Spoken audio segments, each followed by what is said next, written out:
Hello everyone, here's another video on the channel. For those who haven't subscribed yet, please do so. Leave a like if you enjoy the content, share it, and feel free to use the comment section as always, my friends. Once again, I'll leave the link to Kodama's channel pinned here, and I invite everyone to subscribe.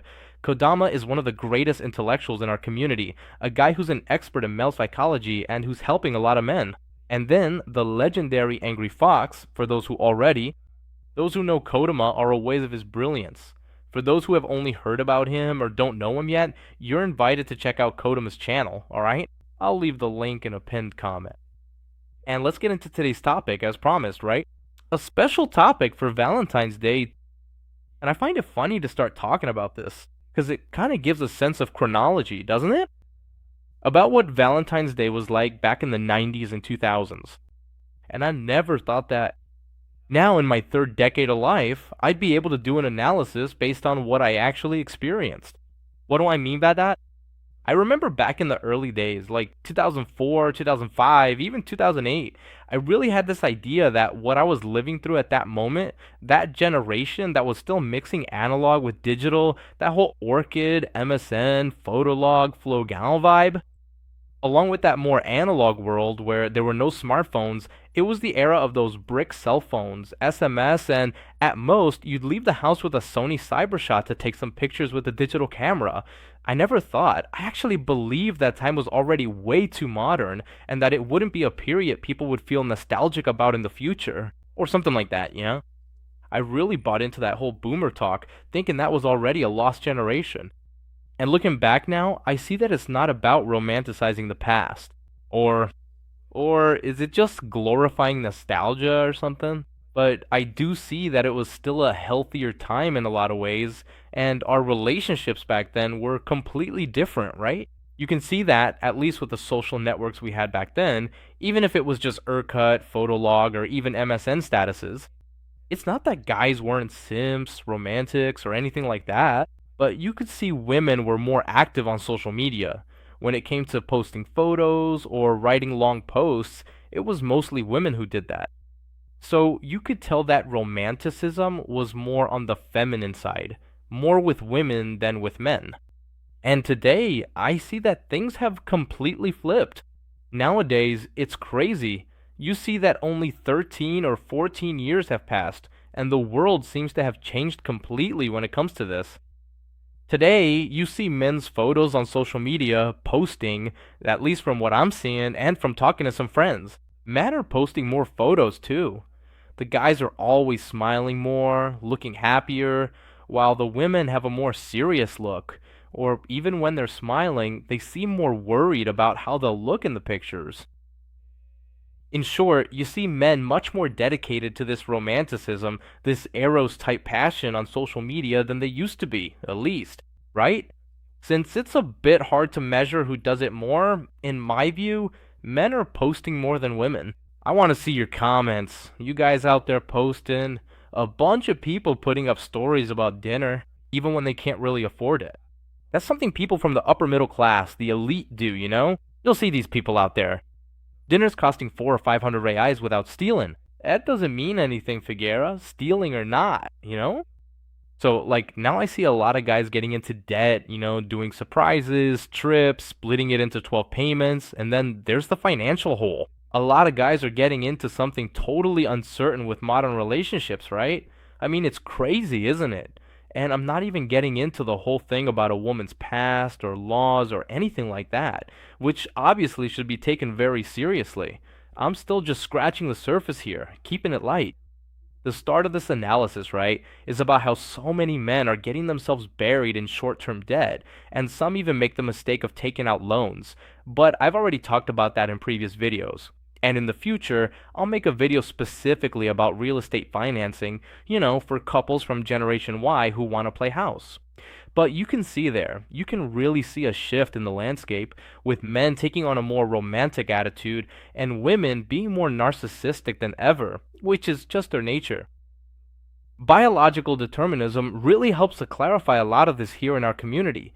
Not that issues of morality or character are null or purely cultural, but the biological factor of women. When she's in a certain position, she's gonna act out that coldness, which is much more It's natural that in this RAM, Lita was already talking about this back in 2005 in her works. Now, something that really stands out too about the relationship dynamics we see on social media, because nowadays everything revolves around Instagram and also WhatsApp, group chats, gossip, that kind of thing. Virtual solipsism, that life simulated inside a smartphone screen, it's taking over the real world. In other words, the metaverse has already arrived, just like I mentioned in a previous video that you won't even need virtual reality glasses to make an analogy. Back then, I was nostalgic for the 80s, even while I was living through the peak of Orchid and MSN.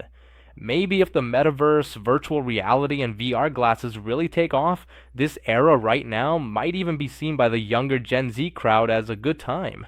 Just to give you an idea of where we're at. But what? A kind of setup that was unheard of, right? Something that didn't exist until then, around 2004, 2005, is to blame. After all, there weren't storage tools, smartphones, right? It's not that people were more innocent, it's just that they didn't have the necessary stimuli and rewards in their environment back then. Always keep that in mind, right? So you don't end up romanticizing the past and falling into conservatism, you know? It really depends a lot on the tools people have access to, the environment they're in, the population, the size of the city, the geography, the culture, and so on. So when humans have the right stimuli and rewards to act shamelessly, to degenerate, whether men or women, the overwhelming majority tend to do it. So the nature of the channel is pretty fatalistic, really following that line of thought. But I've seen a lot of girls, especially around Valentine's Day, it gets more noticeable then. I see this too. I think I've even mentioned it on the channel once or twice when women start posting mysterious photos like at dinners and so on. Usually it's girls from lower to middle class who do this.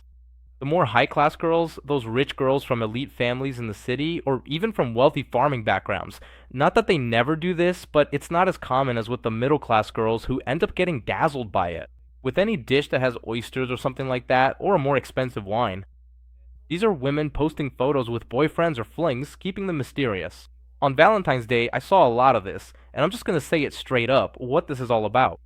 What's happening is they're hooking up with some guy who's ugly but has money. The rich, unattractive guy is the target of this kind of post. So the woman posts a photo like this candlelight, a risotto, some fancier dish, culinarily speaking, and some wine, and the guy. Sometimes in the background, you just see parts of the guy's body. I'm sure you've seen this before, right? The woman's being all mysterious, gets a bouquet of.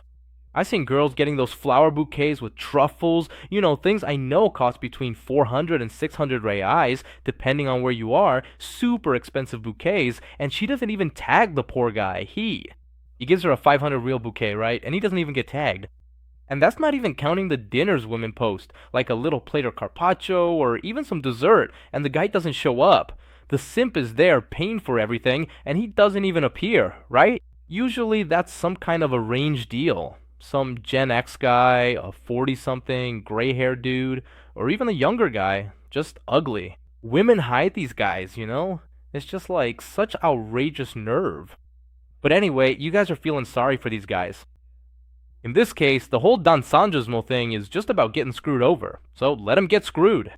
So basically, it's turned into a competition, a kind of gourmetification of couples, showing off who's staying at a resort, eating at the fanciest restaurant. It's all just pure ego. There's also, yes, let's acknowledge here what not just me but other major creators, both from Brazil and from the US, England, Switzerland, are all in agreement about, right? That about 10% to 15% of couples are actually functional, okay? It has nothing to do with exceptional women or with being super virtuous or anything like that. These are peaceful couples, and usually, I've said this a million times here, but I have to keep repeating it so I'm not misunderstood. These are couples who are much more like friends than that boyfriend-girlfriend dynamic, who live in harmony, which maybe isn't all that interesting for the man. This kind of relationship doesn't have that much sex. Sometimes the woman isn't that physically attractive and the guy isn't either. But there are those 10 or 15% of couples that are more functional, right? They don't end up in that same category and actually have a future. Husbands and wives who get divorced, or who are always at each other's throats because of finances, or, just stay together for the kids' sake. There are some couples out there who manage to enjoy Valentine's Day in a more peaceful way. But what was supposed to be the rule has ended up becoming the exception, right? At least when it comes to harmony and marital peace. But what you're seeing out there, that's the real rule. Mysterious couples where the girl doesn't tag the guy, the men are way more romantic than the women, the guys look visibly happier in the photos, and usually the one who cares more ends up getting hurt more too, and it's the guy who gets dumped in relationships. Now, if you ask the average Brazilian woman or any girl on Instagram, which almost all of them have, they'll deny all of this. There you go. They'll say no, that they're the more romantic ones and that men are colder. I'm even going to make a video talking about this coping, about this whole bad boy thing they say about men. Maybe a part 2 about the lack of men on the market. I already did a part 1 on that, so let's see about that in the future. So, yeah, it's like that saying scam after scam is ridiculous, by the way. It should really be scam after scam, right? There are women's scams too, you know? This week I'm going to release a video about a women's scam that gets talked about a lot, so stay tuned. Now, another thing about Valentine's Day, which ends up. Actually, this catches my attention even more than that romantic side I mentioned, you know? It's the jealous single women, right? I think that people focus a lot on what the simps are doing, and I think we should talk about this too, just the same. I mentioned it in the first few minutes of the video, but something that really stands out is the single women, the ones who always make the same jokes. Oh, a screenshot ruins everything. Nowadays, you end up finding out who's dating even when you have no idea. Looking at the tests, now there's a new one showing a positive COVID test, so you can't be in the same place. In two places at once, those same old jokes, which honestly, most of the time don't even have a real screenshot.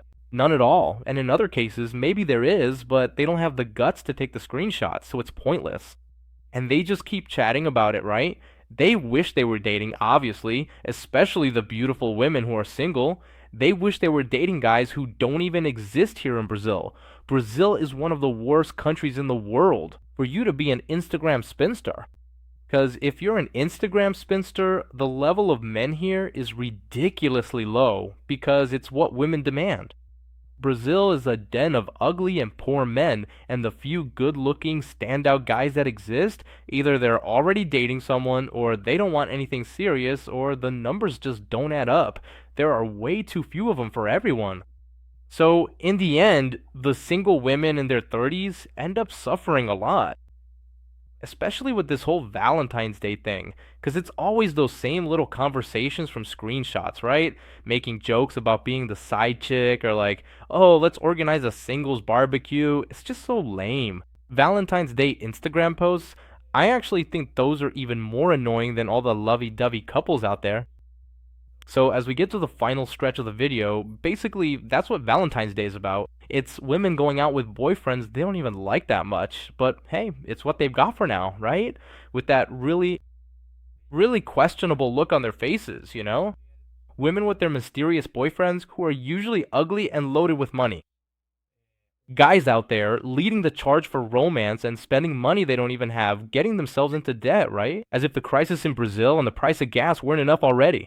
Gas is $8, the dollar's at 5, and people are out here playing Romeo and Juliet, right? So, then these same guys end up with a bad credit score, maxing out their new bank cards.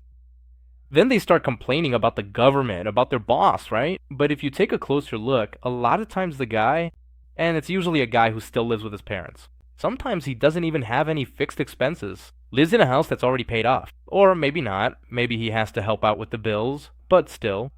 He's out there buying expensive gifts he can't afford or putting them on installments. Brazilians, they just love digging their own graves. So look, don't try to save the guy. If he's in a hole, just leave him there. For those elite couples, like I said at the beginning of the video, nothing changes. These people who live in houses, usually they marry among themselves, right? They end up building big houses and gated communities. It's a more peaceful environment. There's space. They have kids and they're able to raise them. The nanny sleeps at the house. It's a whole different level, folks. The life of the top 1%, the top 0.5% in Brazil, is just a whole different game. It's another level, okay? Not that it doesn't exist. Simping, being a pushover, cheating. Yeah, that happens in those circles too. Actually, in some cases, it happens even more. But money is a beautiful dungeon. It ends up covering up a lot of things there. And you don't.